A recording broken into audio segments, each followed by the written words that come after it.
Bismillahirrahmanirrahim. Assalamualaikum dan salam sejahtera.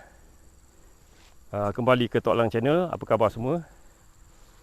Hari ni kita akan buat khas pruning untuk pokok montong. Sebab saya tahu ramai sahabat-sahabat yang menanam montong dekat dengan rumah kan. Masa yang ada tanah tepi-tepi rumah dan sebagainya suka tanam pokok montong sebab dikatakan pokok ni dia tidak mempunyai kanopi yang besar lah. Dan pokoknya rendah je boleh berbuah. Itu ikut katanya.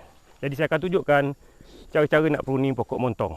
Tapi sebelum itu, seperti biasa, pada sahabat-sahabat semua, jangan lupa untuk tekan butang subscribe dan juga loceng notifikasi sebagai tanda sokongan kepada Tok Lang Channel. Kami sangat hargainya. Ya, untuk pengetahuan semua, saya rasa semua dah tahu pokok ni kita pernah pruning dulu. Saya pernah tunjuk dalam satu video saya membuat pruning kali pertama. Yang ini selepas 10 bulan ataupun hampir-hampir setahun jugalah selepas pada kita pruning kali pertama hari itu. Jadi kita nak buat pemilihan untuk pruning kali kedua untuk pokok montong. Saya ingat kita ikut sebelah sini senang. Pokok ni dah mula kita nampak memang cantik ya, penuh. Tapi sebenarnya kita banyak yang kita kena buang untuk pokok ini lebih cepat membesar. Dan kita nak pilih dahan-dahan produktif seperti macam saya terangkan dalam video pruning kita yang sebelum ni lah. Jadi mula-mula kita nak buang dulu ranting-ranting di dahan yang kita pilih dulu supaya lebih senang kita nampak ya. Saya akan buang dulu di sini. Sebab selepas ini barulah kita boleh tunjuk bagaimana kita pruning dahan. Kita nak simpan dahan utama. Tak nampak ni tuan-tuan. Kita tengok dulu sebelum. Saya dah tergunting sikit tadi. Tapi kita tengok sebelum dulu. Lepas tu kita tengok selepas ni apa jadi pada pokok ni.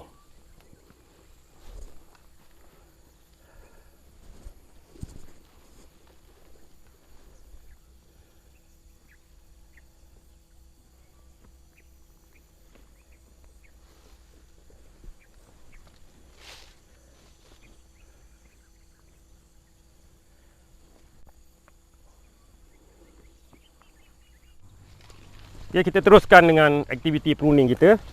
Kalau tuan-tuan tengok ya, cuma masuk dalam ni. Inilah dahan-dahan yang telah kita pilih dulu. Masih ada lagi bekas-bekas kita pruning kan. Ya, dahan yang di bawah ni memang sengaja saya simpan ya. Bawah walaupun dia rendah, sengaja saya simpan sebab konon-konon nak tengok buah sampai melarit ke tanah. So kita gunting dia ni dulu. Suluh-suluh air, ranting-ranting yang kita tak nak lah. Kita buat dengan lajunya. Kita tak boleh buang habis. Okey. Okey, saya rasa cukup buat sementara ni. Tengok dulu kita simpan yang ini. Nampak kan? 1001 kan. Tapi kita nampak dah dahan ni kalah. Memang dia tak boleh nak jadi produktif dah. Dia tak akan berbuah. Dia akan mati juga satu hari nanti. So kita buang. Kita bersihkan dulu di sini.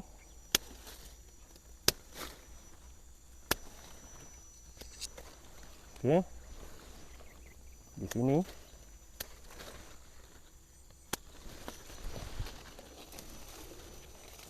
Tuan-tuan tengok ya.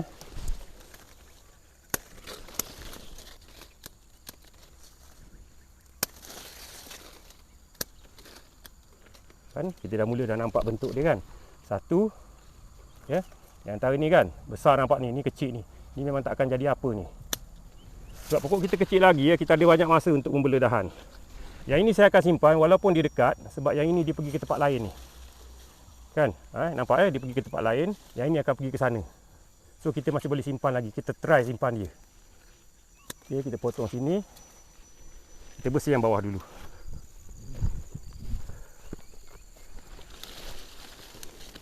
Tuan-tuan tengok daripada sebelah sana nampak rasanya.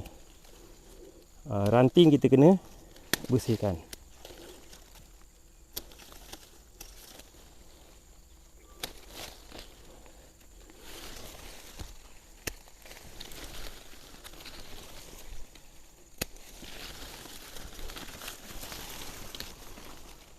Satu-satu pokok ni akan makan masa ya.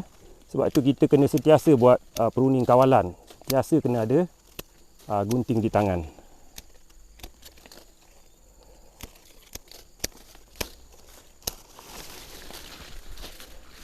Okay, dan juga bila kita buat begini, daun-daun di luar dengan semula jadi dia akan melenturkan ya. Dia akan melenturkan dahan ni. Kita tengok dulu dahan ni kedudukan dia macam mana. Dia dah jadi macam dah bercabang di sini. Jadi kita kena buat keputusan. Okay, kalau tuan-tuan tengok ya, yang cabang ini dia dah jadi lebih tinggi pada cabang utama kan. Jadi kita boleh buat keputusan sama ada kita nak biarkan dia naik berlawan. Saya lebih suka saya akan cari satu ataupun dua dahan yang boleh kita kembangkan di sini, dan kita akan potong yang ini ya. Kita akan potong yang ini. Sebagai contohnya, ikut sini.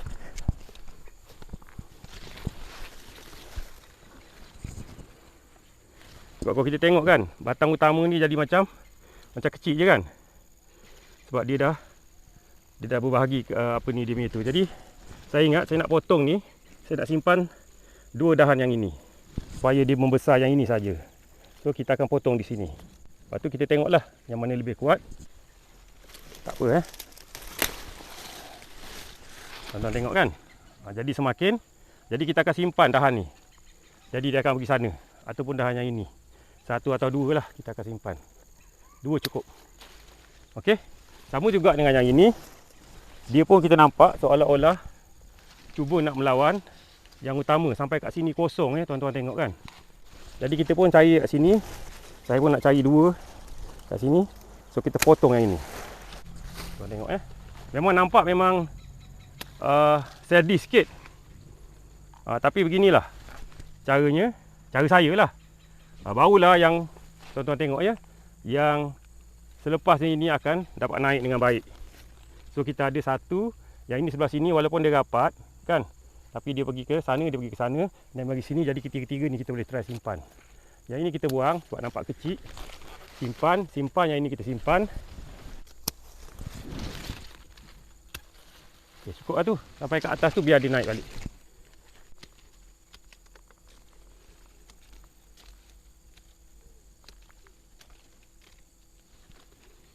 Sekarang ni kita bersihkan dulu daun-daun ni.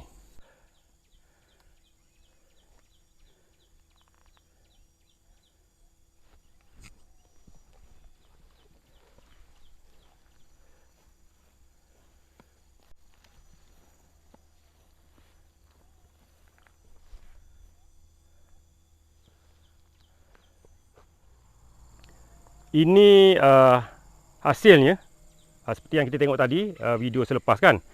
Jadi kena ingat sentiasa kita kena ingat tujuan utama kita buat pemangkasan ataupun pruning yang pertama ialah kita nak pilih dahan-dahan yang produktif, yang kita anggap pada satu hari nanti akan mengeluarkan buah yang sihat. Kita simpan yang sihat je. Okay, sistem je, cara dia pada peringkat awal kita buat 101, 1001, ataupun kalau dua-dua tu nampak macam tak sesuai, kita buat pemilihan pada mata kasar kita mengikut pengalaman kita dahan mana yang akan jadi produktif.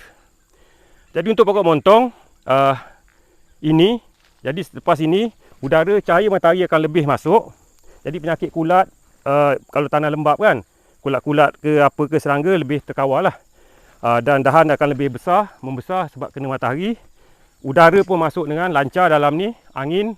Dan kalau ada angin kuat yang bertiup, insya-Allah pokok akan lebih stabil sebab tidak ada daun yang berat, hujan dan sebagainya. So kita kawal begini. Oh ya, sebelum itu, mungkin ada yang akan tanya nak letak dressing ke, nak cat ke. Siapa yang ada dressing selepas ini ke tempat yang kita yang besar-besar tu, kita boleh sapu dengan tree dressing ataupun cat minyak pun boleh. Kalau rasa risau lagi macam batang yang atas ni, letak racun kulat pun tak apa.